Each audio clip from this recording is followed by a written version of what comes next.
17 ವರ್ಷಕ್ಕೆ ಈ ಪ್ರೊಫೆಷನ್ ಬಂದೆ. ಎಲ್ಲಾ ತರ ಕೆಲಸಗಳನ್ನು ಮಾಡಿದ್ದೀನಿ. ಫಾರೆಸ್ಟ್ ಡಿಪಾರ್ಟ್ಮೆಂಟ್ ಅಲ್ಲಿ ಕೆಲಸ ಮಾಡಿದ್ದೀನಿ. ಯಾವ್ದಾದ್ರು ಒಂದು ಘಟನೆ ನಿಮ್ಮನ್ನ ತುಂಬಾ ಕಾಡಿದ್ಯಾ? ಆ ತಾಯಿಯನ್ನ ಪ್ರತಿನಿತ್ಯ ಒಲೆಲಿಟ್ಟು ತೆಗಿತಾನ. ಆತ ಹೇಳೋದು ಒಂದೇ, ಈ ಮಗುನ ಸಾಯಿಸಿ ನೀನ್ ಮನೆಗೆ ಬಂದ್ರೆ ನಿನ್ ಜೊತೆ ಸಂಸಾರ ಮಾಡ್ತೇನೆ, ಮಗುನ್ ಇಟ್ಕೊಂಡು ನೀನ್ ಬಂದ್ರೆ ನಿಮ್ಮಿಬ್ಬರನ್ನೂ ಸಾಯಿಸ್ತೇನೆ, ಯಾವ್ದು ಬೇಕೋ ಆಯ್ಕೆ ಮಾಡ್ಕೋ. ಇವತ್ತಿಗೂ ಆನಂದ್ ಗುರುಜಿ ಮೇಲೆ ಭಕ್ತರು ಹೇಳುವಂತದ್ದು ಏನಂದ್ರೆ, ಆನಂದ್ ಗುರುಜಿ ಫ್ಯಾಮಿಲಿ ಮ್ಯಾಟರ್ ಅಲ್ಲಿ ಯಾವತ್ತೂ ಆ ಕಡೆ ಅಲ್ಲ, ಜೊತೆಗೆ ಎಲ್ಲೋದ್ರು ಫ್ಯಾಮಿಲಿ ಪ್ಯಾಕೇಜ್ ಇರೋದು. ನನ್ನ ತಾಯಿ 87 ವರ್ಷಕ್ಕೆ ತೀರ್ಕೊಂಡಿದ್ದು. ಅವರು 3 ತಿಂಗಳಷ್ಟೇ ನಾನು ಅವ್ರನ್ನ ಎಲ್ಲೂ ಕರ್ಕೊಂಡು ಓಡಾಡಿಸ್, ಅಲ್ಲಿವರೆಗೂ ನಾನು ಎಲ್ಲೇ ಓಡಾಡಿಸ್ಬೇಕು ಎಲ್ಲಾ ಕಡೆ ಓಡಾಡಿಸ್ಕೊಂಡು ಬಂದಿದ್ದೆ. ಯಾವುದೋ ಒಂದು ಸಿಡಿ ವಿಚಾರಕ್ಕೆ ಬ್ಲಾಕ್ ಮೇಲ್ ಕೇಸ್ ಆಗುತ್ತೆ. ಹಸಿವಿರೋವನಿಗೆ ಕರೆದು ಊಟ ಹಾಕಿದ್ರೆ ಅದು ಧರ್ಮ. ಹೊಟ್ಟೆ ತುಂಬಿ ಮಧಾಂಧರಾಗಿ ನನ್ನಂತ ನಡೆಸಿ ಇವತ್ತು ನಾನು 10 ರೂಪಾಯಿ ಕೊಟ್ರೆ ನಾಳೆ ನನ್ನಂತ ಇನ್ನೊಂದಷ್ಟು ಜನ ಹಿಡಿದು ಅವ್ರ ಹತ್ರ 10 ರೂಪಾಯಿ ತಗೊಂಡು ಅವ್ನ ಮನೆ ಕಟ್ಕೊಳ್ತಾರೆ, ಅದಕ್ಕೆ 10 ರೂಪಾಯಿ ನಾನು ಕೊಡೋದಿಲ್ಲ. ರೋಲ್ ಮಾಡ್ತಕ್ಕಂಥವ್ರಿಗೂ ಸರಿಯಾದಂತ ವ್ಯಕ್ತಿನೇ ಬೇಕಲ್ಲಮ್ಮ. ಅದಕ್ಕೆ ನನ್ನ ಮಗ ಸಿಗ್ದ. ವ್ಯಕ್ತಿಗೆ ತನ್ನ ಆಸೆ ಆಕಾಂಕ್ಷೆಗಳನ್ನ ಈಡೇರಿಸಿಕೊಳ್ಳೋದು ತಪ್ಪೇನಿದೆ? ಆತ ಏನು ಮಾಡಬಾರದು ಮಾಡಿಲ್ವಲ್ಲ. ತಂದೆ ಅಡಿಗೆ ಕೆಲಸ ಮಾಡ್ತಿದ್ರು. ಅವ್ರು ಅಡಿಗೆ ಕೆಲಸ ಮಾಡಿ ಆ ಬಡತನ ರೇಖೆಯಲ್ಲಿ ನಮ್ಮನ್ನು ಸಾಕಿ ದೊಡ್ಡವರು ಮಾಡಿದ್ರು. ನಮ್ಮ ತಂದೆನ ಕರ್ಕೊಂಡು ಆ ಚಿತೆ ಮೇಲೆ ಅವ್ರು ಮಲಗಿಸಿದಾಗ ಅವ್ರು ಏನು ಬೇಕು ಅಂತ ಅಪೇಕ್ಷೆ ಪಡಲಿಲ್ಲ. ಅವರಿಂದ ನಾನು ಏನೂ ಕಳಿಸ್ಲಿಲ್ಲ. ಗುರುಜಿ ನಮಸ್ಕಾರ, ಹೇಗಿದ್ದೀರಿ? ನಮಸ್ತೆ ಅಮ್ಮ. ಸರ್ವಮಂಗಳ ಮಾಂಗಲ್ಯೆ ಶಿವೆ ಸರ್ವಾರ್ಥ ಸಾಧಿಕೆಂ ಶರಣ್ಯೇ ತ್ರ್ಯಂಬಕೆ ಗೌರಿ ನಾರಾಯಣಿ ನಮೋಸ್ತುತೆ.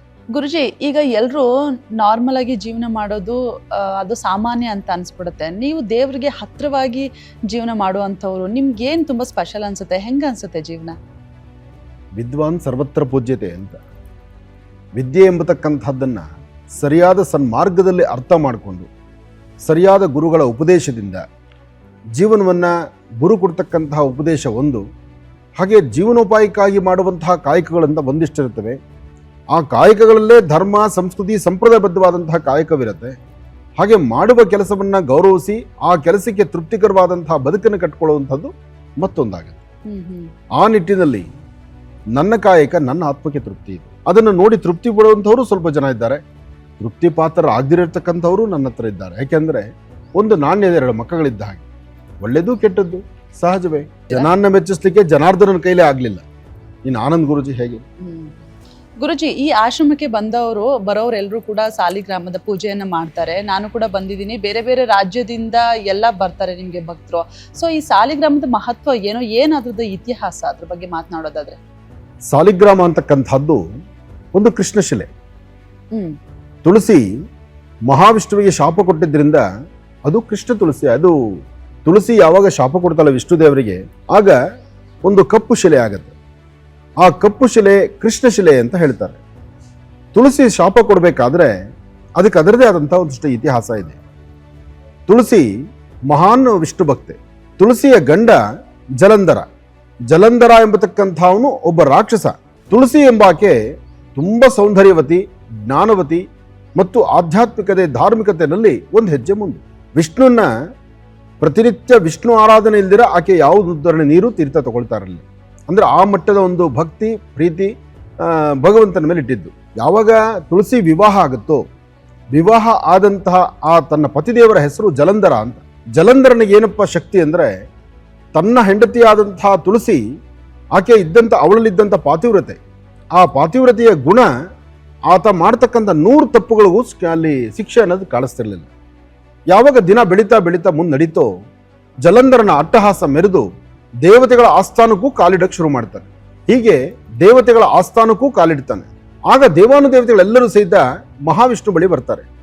ಭಗವಂತ, ನಿನ್ನ ಕೃಪಾಶೀರ್ವಾದದಿಂದ ತುಳಸಿಗೆ ನೀನು ಅನುಗ್ರಹ ಮಾಡಿದ್ಯಾ, ಅದರಿಂದ ತುಳಸಿಯ ಪತಿದೇವರಾದಂತಹ ಜಲಾಂಧರ ಆತನ ಅಟ್ಟಹಾಸವನ್ನ, ರಾಕ್ಷಸತ್ವವನ್ನು ಸಾಕಷ್ಟು ಮೆರೀತಿದ್ದಾನೆ ಅಂದಾಗ ವಿಷ್ಣು ಇದಕ್ಕೊಂದು ಉಪಾಯ ಹುಡುಕಬೇಕು ಅಂತ ಹೇಳಿ ಜಲಂಧರನ ವೇಷಧಾರಿಯಾಗಿ ತುಳಸಿಯ ವಾಸ್ತುಗೃಹಕ್ಕೆ ಬರ್ತಾರೆ. ತುಳಸಿಯ ವಾಸ್ತುಗೃಹಕ್ಕೆ ಬಂದಾಗ ತುಳಸಿ ನೋಡಿ ನನ್ನ ಗಂಡನೇ ಬಂದಿದ್ದಾನೆ ಅಂತ ಹೇಳಿ ಆ ಗಂಡನ ಮೇಲೆ ಇರ್ತಕ್ಕಂಥ ಪ್ರೀತಿ, ವಿಶ್ವಾಸ, ವ್ಯಾಮೋಹದಲ್ಲಿ ಸಡನ್ ಆಗಿ ಬಂದು ಎದುರು ನಿಲ್ತಾಳೆ. ಆ ನಿಂತ ಮರುಕ್ಷಣ ಎಷ್ಟೇ ಆದ್ರೂ ತಾನು ಪತಿವ್ರತೆ ಆದ್ರಿಂದ ಬಂದದ್ದು ನನ್ನ ಗಂಡ ಅಲ್ಲ, ಬಂದದ್ದು ನನ್ನ ಪರೀಕ್ಷೆ ಮಾಡಲಿಕ್ಕಾಗಿ ಬಂದಿರತಕ್ಕಂಥವ್ರು ಅಂತೇಳಿ ಗೊತ್ತಾದ ನಂತರ ನನ್ನ ಮುಂದೆ ಬಂದು ನಿಂತಂಥವ್ರು ಯಾರೇ ಆದ್ರೂ ಇವತ್ತಿನಿಂದ ಒಂದು ಕೃಷ್ಣಶಿಲೆ ಆಗ್ಲಿ ಅಂತ ಹೇಳ್ತಾಳೆ. ತುಳಸಿ ಕೊಡುವಂತ ಶಾಪ ವಿಷ್ಣು ಕೃಷ್ಣಶಿಲೆ ಆಗ್ತಾನೆ. ಯಾವಾಗ ಕೃಷ್ಣಶಿಲೆ ಆಗುತ್ತೋ ಆ ಜನ್ಮಕ್ಕೆ ಅದು ಮುಗೀತು. ಇಲ್ಲಿ ಬಂದಂತ ಸಾಲಿಗ್ರಾಮ ಒಬ್ಬ ಪುರುಷರು, ಒಬ್ಬ ವ್ಯಕ್ತಿ, ಆತನಲ್ಲಿ ಒಂದು ಅದ್ಭುತವಾದ ಶಕ್ತಿ ಇದೆ. ಸಾಕಷ್ಟು ಸಾಲಿಗ್ರಾಮಗಳು, ಸಾಕಷ್ಟು ಹಳೆಯ ಪುರಾತನವಾದ ವಸ್ತುಗಳನ್ನೆಲ್ಲ ಸಂಗ್ರಹಣೆ ಮಾಡ್ತಿರ್ತಾನೆ. ಮಾಡಿ ಅವರ ಕುಟುಂಬದಲ್ಲಿ ಒಂದು 3-4 ತಲೆಮಾರಿಂದ ಈ ಸಾಲಿಗ್ರಾಮವನ್ನು ಇಟ್ಟು ಆರಾಧನೆ ಮಾಡ್ತಿರ್ತಾರೆ. ಒಮ್ಮೆ ನಂದಾದಂತಹ ಒಂದಷ್ಟು ಸಮಸ್ಯೆಗಳು ಕಷ್ಟಗಳಂತಕ್ಕಂಥದ್ದು ಯಾರಿಗಿಲ್ಲ, ಪ್ರತಿಯೊಬ್ಬರಿಗೂ ಕಷ್ಟವೇ. ಹಾಗೆ ನನಗೆದುರಾಗಿರ್ತಕ್ಕಂಥ ಒಂದು ದೊಡ್ಡ ಸಮಸ್ಯೆ ಇದ್ದಾಗ ನಾನು ಆತನ ಬಳಿ ಹೇಳಿದೆ, ನನಗಿಂಥದ್ದೊಂದು ಸಮಸ್ಯೆ ಆಗ್ತಾ ಇದೆ, ಇದು ಪರಿಹಾರ ಸಿಗ್ತಾ ಇಲ್ಲ. ಪರಿಹಾರ ನಿಮಗೆ ಸಿಗ್ತಿಲ್ಲ ಅಂದಾಗ ಭಗವಂತನೇ ಕೊಡಬೇಕು ಪರಿಹಾರ ಅಂತ ಈ ಸಾಲಿಗ್ರಾಮವನ್ನು ನಮ್ಮ ವಾಸ್ತುಗೃಹಕ್ಕೆ ಪೂಜೆಗಾಗಿ ತಂದದ್ದು. ಪೂಜೆಗೆ ಬಂದಂತ ಸಾಲಿಗ್ರಾಮ ಮಧ್ಯಾಹ್ನ ಸರಿಸುಮಾರು 2:00 ಬರುತ್ತೆ. ಅವತ್ತು ಶನಿವಾರ ಸಂಜೆ 6 ಗಂಟೆಗೆ ಒಂದು ಸುದ್ದಿ ಬಂತು, ನಿಮ್ದು ನಾವು ಏನು ತುಂಬಾ ದಿನಗಳಿಂದ ಪೆಂಡಿಂಗ್ ಇದ್ದಂತ ಕೆಲಸ ಇವತ್ತು ಕಾರ್ಯಸಿದ್ಧಿ ಆಗ್ತಾ ಇದೆ ಅಂತ. ರಾತ್ರಿ 8:00 ಬಂತು, ಅದಕ್ಕೆ ಸಂಬಂಧಪಡ್ತಕ್ಕಂಥ ಕಾಗದ ಪತ್ರಗಳು ನಾಳೆ ನಿಮ್ಮ ಮನೆಗೆ ತರ್ತಾ ಇದ್ದೀವಿ ಅಂತ. ಸುಮಾರು 3 ವರ್ಷ ಸತತ ಪ್ರಯತ್ನ, ನಾನು ಅದರ ಹಿಂದೆ ಏನೆಲ್ಲ ಪ್ರಯತ್ನ ಮಾಡಬೇಕು ಎಲ್ಲವನ್ನೂ ಮಾಡಿದ್ರು ಭಗವಂತ ಬರುವವರೆಗೂ ಸಾಧ್ಯವಾಗಿರಲಿಲ್ಲ. ಬಂದದ್ದು ಭೂವರಹ ಅಂದ್ರೆ ವರಹಾದೇವರ ಆಗಮನ ಆಯಿತು. ವರಹಾದೇವರ ಆಗಮನ ಅಂದ್ರೆ ಅದರ ಹಿಂದೆ ಇನ್ನು ರಹಸ್ಯ ಅರ್ಥ ಮಾಡ್ಕೋಬೇಕು. ಯಾವುದೇ ಭೂಮಿ ಸಮಸ್ಯೆ ಇದ್ರೂ ಪರಿಹಾರ ಮಾಡುವಂಥದ್ದು ವರಹಾದೇವರ ಕೈಯಲ್ಲಿ ಮಾತ್ರ. ಅಂತಹ ವರಹಾದೇವರು ಮನೆಗೆ ಬಂದು ಸಂಜೆ ಒಳಗೆ ಈ ತರ ಒಂದು ಅನುಕೂಲವನ್ನು ಕಂಡಿದ್ದಕ್ಕೆ ಮಾರನೇ ದಿವಸ ಬೆಳಗ್ಗೆ ಭಾನುವಾರ ಯಥೇಚ್ಛವಾದಂಥ ರೀತಿ ಬೆಳಗ್ಗೆ ಫಲಪಂಚಾಮೃತ ಅಭಿಷೇಕವನ್ನು ಮಾಡಿ ಭಗವಂತನಿಗೆ ತೃಪ್ತಿಯಾದಂಥ ಸೇವೆ ಆ ದಿನ ಮಾತ್ರ ನಾವು ನಮ್ಮ ಪರಿವಾರ ಸಲ್ಲಿಸಿದ್ವಿ. ಬೆಳಗ್ಗೆ ಎದ್ರೆ ಸೋಮವಾರ ಬೆಳಗ್ಗೆ ಸಾರ್ವತ್ರಿಕವಾಗಿ ನನ್ನ ನೇರ ಪ್ರಸಾರದಲ್ಲಿ ತಿಳಿ ಹೇಳ್ತೇನೆ, ಇಂತಹದ್ದೊಂದು ಅದ್ಭುತವಾದ ಸಾಲಿಗ್ರಾಮ ಬಂದಿದೆ, ನನಗೆ ಆತ್ಮತೃಪ್ತಿ ಆಗಿದೆ, ನನ್ನ ಮನಸ್ಸು ತೃಪ್ತಿ ಆಗಿದೆ, ತಾವು ದರ್ಶನ ಮಾಡೋಂಗಿದ್ರೆ ಬಂದು ದರ್ಶನ ಮಾಡಿ ಅಂತ ಹೇಳ್ತೇನೆ. ಆಗ ಶುರುವಾಗೋದೇ ಜಾತ್ರೆ. ಆಗ ಸ್ವಾಮಿ ದರ್ಶನಕ್ಕೆ ಬಂದ ಜನ ಹೇಗಿತ್ತು ಗೊತ್ತಾ, ನಾವು 11 ದಿವಸ ಇಟ್ಟಿದ್ವಿ, ಒಂದು ದಿನಕ್ಕೆ 12,000 ರಿಂದ 13,000 ಜನ ದರ್ಶನ.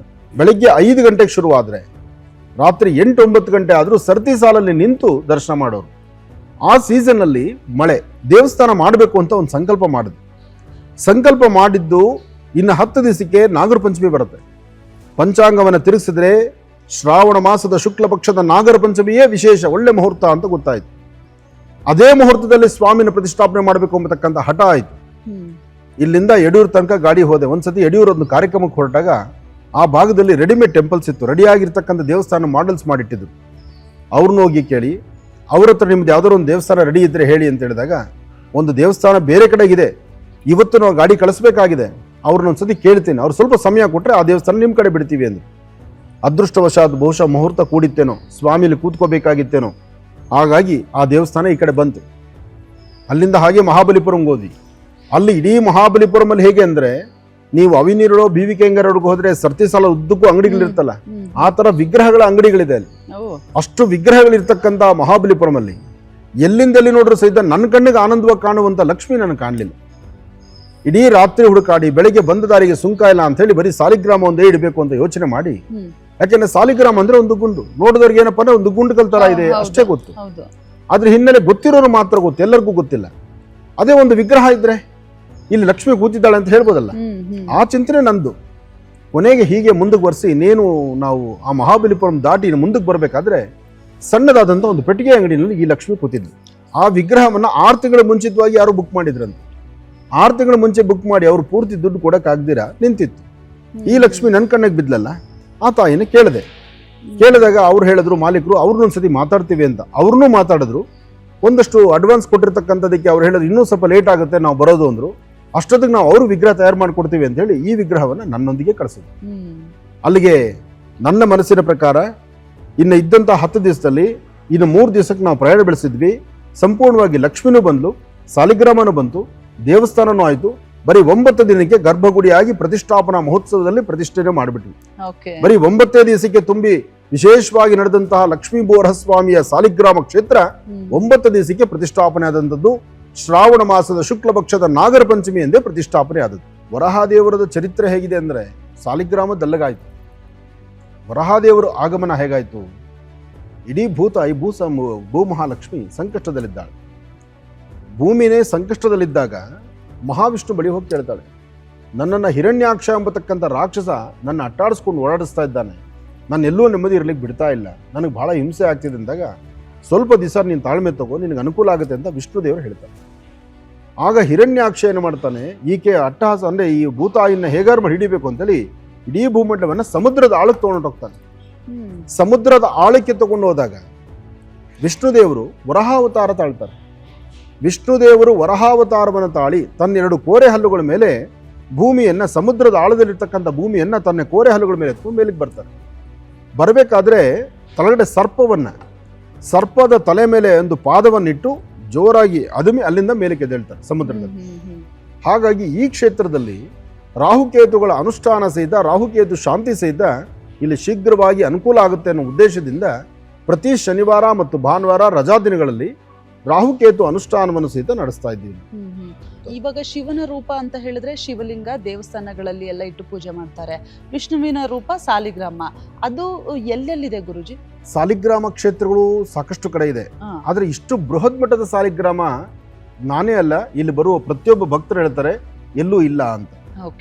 ಯಾಕೆಂದ್ರೆ ಇಷ್ಟು ಬೃಹತ್ ಮಟ್ಟದ ಸಾಲಿಗ್ರಾಮ ಎಲ್ಲೂ ಕಂಡದ್ದಲ್ಲ. ಸಾಲಿಗ್ರಾಮ ಅಂದ್ರೆ ಇಷ್ಟೇ, ಇಷ್ಟು ತಪ್ಪರೆ ಇಷ್ಟು ಬರ್ಬೋದು. ಆದ್ರೆ ಇಲ್ಲಿರುವ ಸಾಲಿಗ್ರಾಮ ಅಲ್ಲ, 68 kg ಅಂದ್ರೆ ಯೋಚನೆ ಮಾಡಿ, ಹೊರಲಿಕ್ಕಾಗಲ್ಲ. ಮತ್ತೆ ಇನ್ನೊಂದು ಈ ಸಾಲಿಗ್ರಾಮದ ವೈಶಿಷ್ಟ್ಯತೆ ಇದೆ. ಸಾಲಿಗ್ರಾಮವನ್ನು ಹಿಂಗೆ ಅನಾಮತ್ತಾಗಿ ಎತ್ತಿಟ್ಕೊಂಡ್ರೆ ಒಂದು ಸ್ವಲ್ಪ ಹೊತ್ತು ಮಾತ್ರ ಇಟ್ಕೊಳ್ಬಹುದು, ಅದು ದಾಟಿ ಇನ್ನು ಸ್ವಲ್ಪ ಹೊತ್ತಿಗೆ ಅದನ್ನ ಇಟ್ಕೊಳ್ಳಿಕ್ಕಾಗಲ್ಲ. ಇಲ್ಲಿರುವ ಸಾಲಿಗ್ರಾಮ ಸಾಕಷ್ಟು ಮಾಧ್ಯಮಗಳಲ್ಲಿ ಬಂದಿದೆ, ಸಾಕಷ್ಟು ಜನ ವಿಜ್ಞಾನಿಗಳನ್ನು ಪರೀಕ್ಷೆ ಮಾಡಿದ್ದಾರೆ, ಸಾಕಷ್ಟು ಜನ ಜ್ಞಾನವಂತರು ಮತ್ತು ನಂಬುವವರು ನಂಬದಿರೋರು ಇಬ್ಬರೂ ಬಂದು ನೋಡಿದ್ದಾರೆ. ಹಾಗಾಗಿ ಇದರಲ್ಲಿ ಒಂದು ಅದ್ಭುತವಾದ ಶಕ್ತಿ ಇದೆ. ಆ ಶಕ್ತಿನೇ ಇವತ್ತಿಷ್ಟು ಜನಗಳನ್ನ ಈ ಆಶ್ರಮ ಕರೀತಾ ಇರೋದು. ಆ ವಜ್ರಕೀಟ ಅನ್ನೋದು ಇವಾಗ್ಲೂ ನಮ್ಮ ನೇಚರ್ ಅಲ್ಲಿ ಇದೆಯಾ? ಇವಾಗ್ಲೂ ವಜ್ರಕೀಟ ಎಂಬತಕ್ಕಂತ ಹುಳು, ಆ ಹುಳುನೇ ಒಂದು ಸುದರ್ಶನ ಚಕ್ರವನ್ನಾಗಿ ರಚನೆ ಮಾಡುವಂಥದ್ದು. ಅದು ಗಂಡಕಿಯಲ್ಲಿದೆ. ನೀವು ಯೂಟ್ಯೂಬ್ ಅಲ್ಲಿ ಹೋಗ್ಬಿಟ್ಟು ಆ ಸಾಲಿಗ್ರಾಮ ಅಂತ ಹೊರಟ್ರೆ, ಆ ಸಾಲಿಗ್ರಾಮ ಹೇಗಾಗುತ್ತೆ, ಹೇಗೆ ಎಷ್ಟು ವರ್ಷಗಳಾಗಬೇಕು, ಇದನ್ನ ಫಾಸಿಲ್ ಅಂತಾರೆ ಇಂಗ್ಲಿಷ್ ಅಲ್ಲಿ. ಫಾಸಿಲ್ ಅನ್ನೋದು ಇದು ಫಾಸಿಲ್ ಅಂತಿದೆ. ಈ ಸಾಲಿಗ್ರಾಮದ ಇತಿಹಾಸನ ಇದು ಕಣ್ಣ ಮುಚ್ಚಲೆ ಆಟ ಅಲ್ಲ. ನೀವು ಯೂಟ್ಯೂಬ್ ಅಲ್ಲಿ ಹೋಗಿ ಚೆಕ್ ಮಾಡಿದ್ರೆ ಸಾಲಿಗ್ರಾಮದಲ್ಲಿ ವಜ್ರಕೀಟ ಎಂಬತಕ್ಕಂಥ ಹುಳು ಸಹಿತ ಅದನ್ನ ಫೋಟೋ ತೆಗೆದಿಟ್ಟಿದ್ದಾರೆ, ಅದು ಸಿಗುತ್ತೆ ನಿಮ್ಗೆ. ಆನಂದ್ ಗುರೂಜಿ ಅವರು ಆಧ್ಯಾತ್ಮಿಕ ಜೀವನವನ್ನ ಆರಂಭ ಮಾಡಿದ್ದು ಹೇಗೆ ಅಂತ? ಆಧ್ಯಾತ್ಮಿಕತೆ ಬಹಳ ವಿಶೇಷ. ನನ್ನ 17ನೇ ವರ್ಷಕ್ಕೆ ನನ್ನ ಈ ಪಯಣ ಪ್ರಾರಂಭ ಆಯಿತು. ಸಂಧ್ಯಾ ವಂದನೆಯಿಂದ ಪ್ರಾರಂಭವಾದದ್ದು. ವೇದ ಮಂತ್ರಗಳು, ಜ್ಯೋತಿಷಶಾಸ್ತ್ರ, ತರ್ಕಶಾಸ್ತ್ರ, ಆಗಮಶಾಸ್ತ್ರ, ಶೈವಾಗಮ, ಪ್ರವೀಣ ಮತ್ತು ಹೀಗೆ ನಮ್ಮ ಘನ ಸರ್ಕಾರ ನಡೆಸ್ತಕ್ಕಂತಹ ವಿದ್ವತ್ತು, ಘನ ಸರ್ಕಾರದಲ್ಲಿ ಆಗುವಂತಹ ಧಾರ್ಮಿಕ ಪರಿಷತ್ತಲ್ಲಿ ಧಾರ್ಮಿಕ ಒಂದು ಕೇಂದ್ರಗಳಿಗೆ ಬೇಕಾಗಿರ್ತಕ್ಕಂತಹ ಪ್ರವೀಣ ಮತ್ತು ಪ್ರವರ ಎರಡನ್ನೂ ಸಹಿತ ನಾನು ಪಾಸ್ ಮಾಡ್ಕೊಂಡಿದ್ದೇನೆ. ಮತ್ತು ಇದಲ್ಲದಿರ ತಂತ್ರಸಾರ ಪ್ರಕಾರ ನಂದು ಅಥರ್ವಣದಲ್ಲೂ ಸಹಿತ ಒಂದಷ್ಟು ಪ್ರಯೋಗಗಳನ್ನು ಕೇರಳ ಗುರುಗಳಿಂದ ಅವರ ಆಶೀರ್ವಾದದೊಂದಿಗೆ ನಾನು ಕಲ್ತಿದ್ದೇನೆ. ಇವತ್ತು ಆನಂದ್ ಗುರುಜಿ ಎಲ್ಲಿಂದನಾದರೂ ವ್ಯಕ್ತಿ ಹಲೋ ಅಂದರೆ, ಆತನ ಸ್ವರವನ್ನು ಆಲಿಸಿದ್ರೆ, ಆತನ ದೇಹದಲ್ಲಿರ್ತಕ್ಕಂಥ ಹುಟ್ಟು ಮಚ್ಚೆಗಳನ್ನು ಹೇಳುವಂಥ ಕಲೆ ಆನಂದ್ ಗುರುಜಿದ್ದು ಅಂತ ಅದು ಇಡೀ ರಾಜ್ಯ ಹೇಳುತ್ತೆ. ಆನಂದ್ ಗುರುಜಿ ಹೇಳಬೇಕಾದ್ದಿಲ್ಲ, ಇಡೀ ರಾಜ್ಯ ಹೇಳುತ್ತೆ. ಇನ್ನು ಎರಡನೆಯದು ಚಕ್ಷುರ್ಮತಿ, ಕಣ್ಣಿನ ರೇಖೆಗಳನ್ನು ನೋಡಿ ಹೇಳುವಂಥ ಕಲೆ, ಅದು ಆನಂದ್ ಗುರುಜಿದು. ಇದನ್ನು ಯಾರು ಕಾಪಿ ಮಾಡ್ಲಿಕ್ಕೆ ಆಗಲ್ಲ. ಬಹುಶಃ ಎಲ್ಲರೂ ಅದೇನು ಹೇಳ್ತಾರಲ್ಲ ಪೇಟೆಂಟ್ ಮಾಡ್ಕೊಳ್ಳುವಂಥದ್ದು, ಆ ಥರ ಪೇಟೆಂಟ್ ಮಾಡ್ಕೊಳ್ಳೋ ಅವಶ್ಯಕತೆ ಇಲ್ಲ. ಯಾಕೆಂದ್ರೆ ಇನ್ನೊಬ್ರು ಇದಕ್ಕಿಲ್ಲ ಪ್ರತಿ. ಯಾಕೆಂದ್ರೆ ಇಂತಹ ಒಂದು ಅದ್ಭುತವಾದಂಥ ವಿದ್ಯೆ ಇದು ನಮ್ಮ ತಾತ ಅವರು ಕೊಟ್ಟ ಭಿಕ್ಷೆ. ಅದರಿಂದ ಸ್ವರಜ್ಯೋತಿಷ್ಯ, ಚಕ್ಷುರ್ಮತಿ ಇದು ನನ್ನ ಸ್ವಂತ. ಇನ್ನ ದರ್ಪಣ ಅಂಜನ ಅಂತಕ್ಕಂಥದ್ದು, ಪಾದರಸದಲ್ಲಿ ಪಾಂಡಿತ್ಯ ನೋಡಿಸ್ತಕ್ಕಂಥದ್ದು, ಇದು ನನ್ನ ಗುರುಮುಖೇನ ಬಂದಂಥ ವಿದ್ಯೆ. ಅದು ಸಹಿತ ನಾನು ನಡೆಸ್ಕೊಂಡು ಹೋಗ್ತಿರ್ತೇನೆ. ಇನ್ನು ಈ ಜರ್ನಿ ನಾನು ಬರಬೇಕಾದ್ರೆ 17 ವರ್ಷಕ್ಕೆ ಈ ಪ್ರೊಫೆಷನ್ಗೆ ಬಂದೆ. ಎಲ್ಲ ಥರ ಕೆಲಸಗಳನ್ನು ಮಾಡಿದ್ದೇನೆ. ಹಾಗೆ ಸರ್ಕಾರಿ ದೇವಾಲಯಗಳಲ್ಲೂ ಕೆಲಸ ಮಾಡಿದ್ದೇನೆ, ಅದನ್ನೂ ರಿಸೈನ್ ಮಾಡಿದ್ದೇನೆ. ಫಾರೆಸ್ಟ್ ಡಿಪಾರ್ಟ್ಮೆಂಟಲ್ಲಿ ಕೆಲಸ ಮಾಡಿದ್ದೀನಿ, ಅಲ್ಲೂ ರಿಸೈನ್ ಮಾಡಿದ್ದೇನೆ. ಹೌದು, ನಾನು ಫಾರೆಸ್ಟ್ ಡಿಪಾರ್ಟ್ಮೆಂಟಲ್ಲೂ ವೈರ್ಲೆಸ್ ಸಪ್ರೇಟರ್ ಆಗಿದ್ದೆ, ಅಲ್ಲೂ ನಾನು ರಿಸೈನ್ ಮಾಡಿದ್ದೇನೆ. ಹೀಗೆ ಒಂದೊಂದೇ ನನ್ನ ಜೀವನ ಭಗವಂತ ಏನೇನು ಕೊಟ್ಟಿದ್ದಾನೋ, ಏನೇನು ಕಾಲದಲ್ಲಿ ನಡೀಬೇಕು ಎಲ್ಲವನ್ನೂ ನಡೆಸಿದ್ದೇನೆ. ಹಿಂದಿನ BJP ಸರ್ಕಾರದಲ್ಲಿ ನಾನು ಧಾರ್ಮಿಕ ಪರಿಷತ್ ಮೆಂಬರ್ ಆಗಿದ್ದೇನೆ. ಆಗಲೂ ಸಹಿತ ಸಾಕಷ್ಟು ದೇವಾಲಯಗಳು ಅದರ ಜವಾಬ್ದಾರಿ, ಅದರ ಕಾಯಕವನ್ನು ನಿಭಾಯಿಸಿದ್ದೇನೆ. ಅದಾದ ನಂತರ ಈ ಒಂದು ಪ್ರೊಫೆಷನ್, ಈ ವೃತ್ತಿ ಧರ್ಮದಲ್ಲಿದ್ದೇನೆ. ಇನ್ನು ನನ್ನ ಮಾಧ್ಯಮದ ಸರ್ವಿಸಲ್ಲಿ ನನಗೆ 18 ವರ್ಷ ನೀವೆಲ್ಲರೂ ಕಂಡಿರುವಂತಹ ಬದುಕು ನಂದು. ಅದಾದ ಮೇಲೆ ನಂದೇ ಆದಂತಹ ಮುದ್ದು ಸಂಸಾರ, ನಾನು ನನ್ನ ಮಡದಿ. ಆದರೆ ನಾನು ನನ್ನ ಮಡದಿ ಅನ್ನೋದಕ್ಕಿಂತ ನಾನು ನನ್ನ ಮಾತೃಶ್ರೀ, ನನ್ನ ತಾಯಿಯವರು. ನನ್ನ ತಾಯಿ 87 ವರ್ಷಕ್ಕೆ ತೀರ್ಕೊಂಡಿದ್ದು. ಅವರು 3 ತಿಂಗಳಷ್ಟೇ ನಾನು ಅವ್ರನ್ನ ಎಲ್ಲೂ ಕರ್ಕೊಂಡು ಓಡಾಡಿಸಿಲ್ಲ. ಅಲ್ಲಿವರೆಗೂ ನಾನು ಎಲ್ಲೇ ಓಡಾಡಿಸ್ಬೇಕು ಎಲ್ಲ ಕಡೆ ಓಡಾಡಿಸ್ಕೊಂಡು ಬಂದಿದ್ದೀನಿ. ಎಲ್ಲಿ ಹೋದರೂ ನಮ್ಮ ತಾಯಿಯವರ ಜೊತೆ ನನಗೆ. ಒಂದು ಕಡೆ ತಾಯಿ, ಒಂದು ಕಡೆ ಹೆಂಡತಿ, ಜೊತೆಗೆ ನನ್ನ ಮಕ್ಕಳು. ಇವತ್ತಿಗೂ ಆನಂದ್ ಗುರುಜಿ ಮೇಲೆ ಭಕ್ತರು ಹೇಳುವಂಥದ್ದು ಏನಂದ್ರೆ, ಆನಂದ್ ಗುರುಜಿ ಫ್ಯಾಮಿಲಿ ಮ್ಯಾಟ್ರಲ್ಲಿ ಯಾವತ್ತೂ ಆ ಕಡೆ ಅಲ್ಲ, ಜೊತೆಗೆ ಎಲ್ಲೋದ್ರೂ ಫ್ಯಾಮಿಲಿ ಪ್ಯಾಕೇಜ್ ಇರೋದು. ಹೌದೌದು. ನಾನು ಬಂದ್ರೆ ನಾನು, ನನ್ನ ಹೆಂಡತಿ, ಮಕ್ಕಳು ಎಲ್ಲರೂ ಸೇರೇ ಬರ್ತೀವಿ. ಪೂಜೆ ಕೂತ್ಕೊಳ್ಳೋದಾದ್ರೂ ನೀವು ಕುಟುಂಬ ಸಮೇತರಾಗಿ ಕೂತ್ಕೊಳ್ಳೋದು. ಅದಷ್ಟೇ ಅಲ್ಲ, ಇನ್ನೂ ಒರಿಜಿನಲ್ ಹೇಳ್ಬೇಕಂದ್ರೆ, ನನ್ನ ಕಾರ್ಯಕ್ರಮ ಏನು ನೋಡ್ತಿದ್ದಾರೆ ರಾಜ್ಯದ ಜನತೆ, ಅದರಲ್ಲಿ ನನ್ನ ಸುಪುತ್ರನು ಸಹಿತ, ನನ್ನ ಮಗ ಸಹಿತ ಅದನ್ನ ಪಾರ್ಟಿಸಿಪೇಟ್ ಮಾಡಿ, ಮಗ ಸಹಿತ ಅದರಲ್ಲಿ ಒಂದು 4 ಜನದಲ್ಲಿ ಹೆಮ್ಮೆಯಿಂದ, ಓ ಶ್ರೀನಿವಾಸ್ ಅಂದ್ರೆ ಹೀಗೆ ಆನಂದ್ ಗುರುಜಿ ಮಗ ತಂದೆಗೆ ತಕ್ಕ ಮಗ ಅಂತ ಅವನು ಹೆಸರು ತಗೊಂಡಿದ್ದಾನೆ. ಅದಕ್ಕೆ ತತ್ಪ್ರಮಾಣವಾಗಿ ಈಗ ಮಗಳು ಸಹಿತ ನನ್ನ ಜೊತೆಲಿದ್ದಾಳೆ. ಮಗಳು ಸಹಿತ ಅದನ್ನೇ ಆ ನಿಲುವಲ್ಲೇ ಅವಳು ಇದ್ದಾಳೆ. ಹೀಗೆ ಎಲ್ಲವೂ ಸಹಿತ ಬಹಳ ಅರ್ಥಗರ್ಭಿತವಾಗಿದೆ. ಏನೇನೋ ಕಷ್ಟಗಳನ್ನು ಹೇಳ್ಕೊಂಡು ಬರ್ತಾರೆ, ಹೊರ ರಾಜ್ಯದಿಂದ ಎಲ್ಲ ಬರ್ತಾರೆ.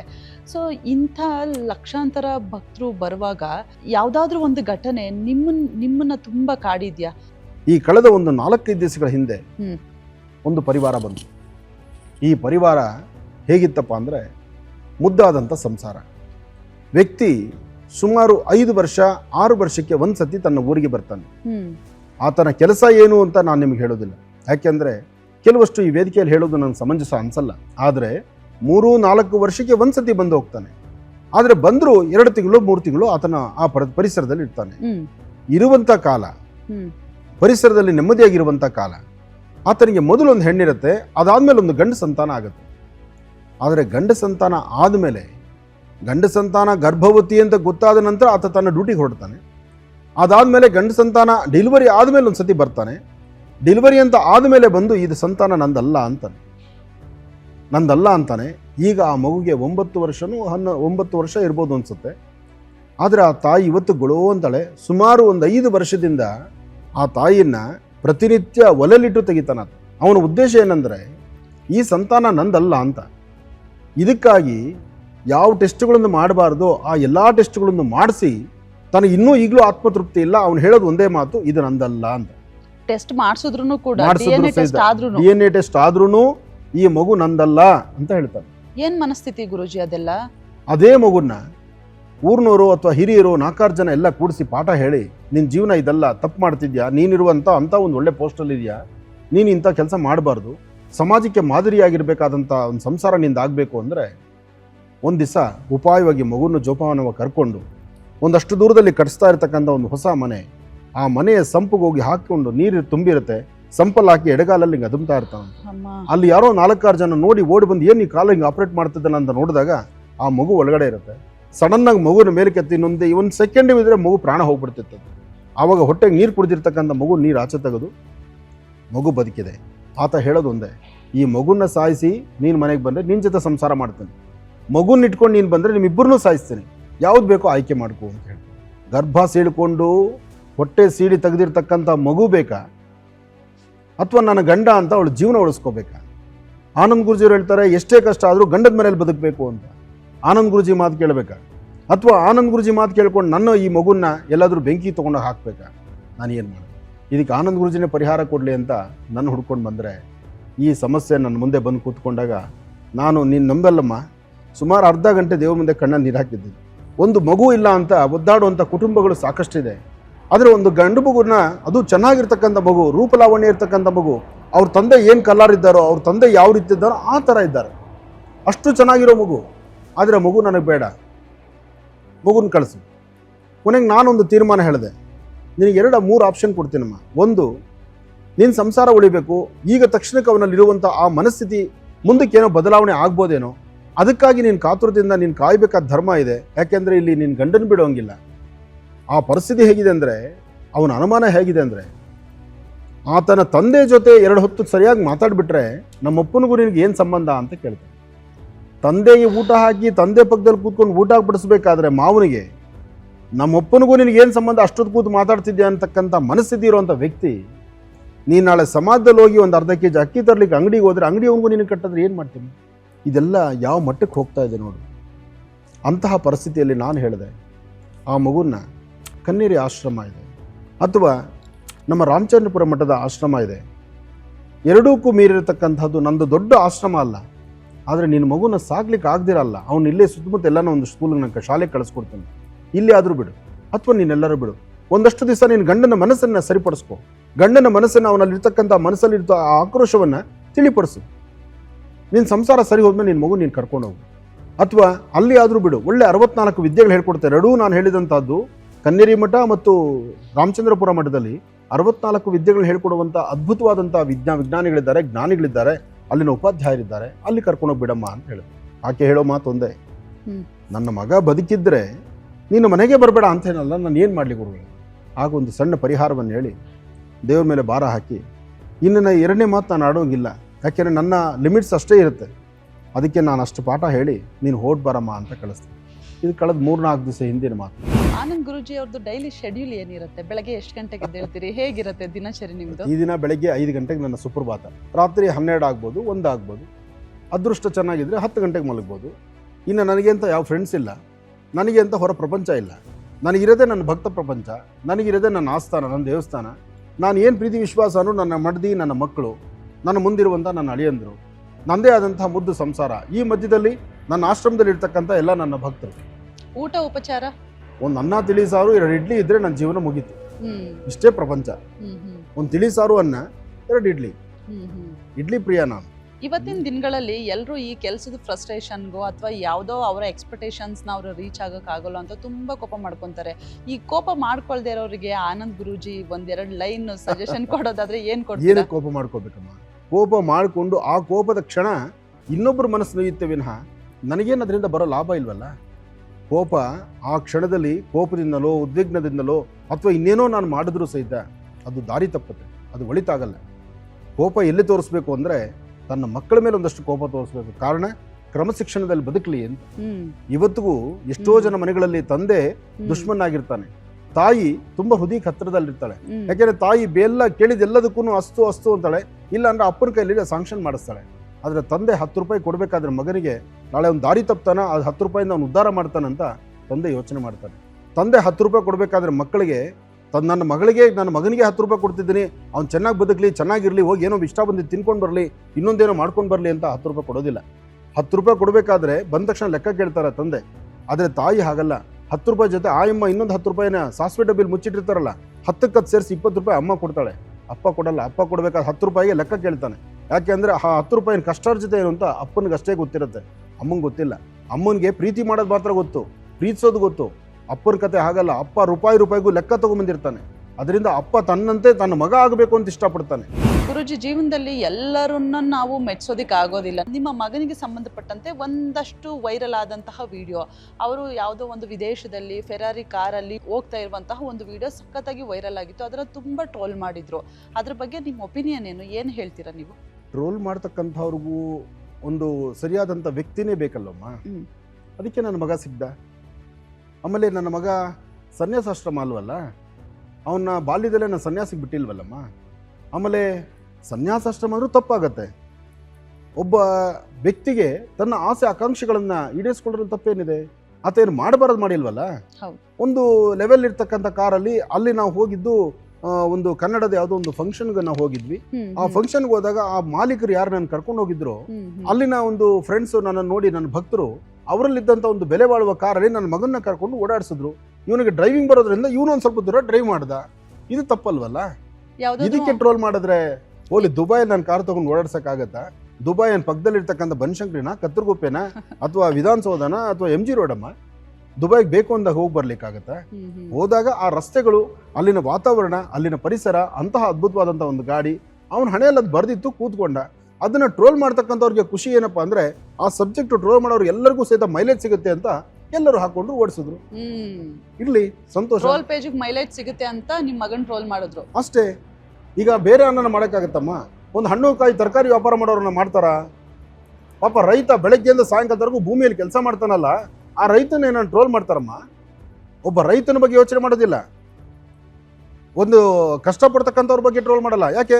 ಇವತ್ತಿನ ದಿವಸ ಎಷ್ಟು ಜನ ಹೆಣ್ಮಕ್ಳು ಅವರು ಇವರು ಕಷ್ಟಪಟ್ಟು ರೋಡಲ್ಲಿ ಕಸ ಗುಡಿಸ್ತಾ ಇರ್ತಾರಲ್ಲ, ಆ ಕಸ ಗುಡಿಸೋರ ಮುಖಾನ ಸ್ವಲ್ಪ ಝೂಮ್ ಮಾಡಿ ಟ್ರೋಲ್ ಮಾಡಿದ್ರೆ ಅಟ್ಲೀಸ್ಟ್ ಅವರು ಬೆಳಕಿಗೆ ಬರ್ತಾರಲ್ಲ. ಹೌದು, ಯಾಕೆ ಮಾಡೋದಿಲ್ಲ?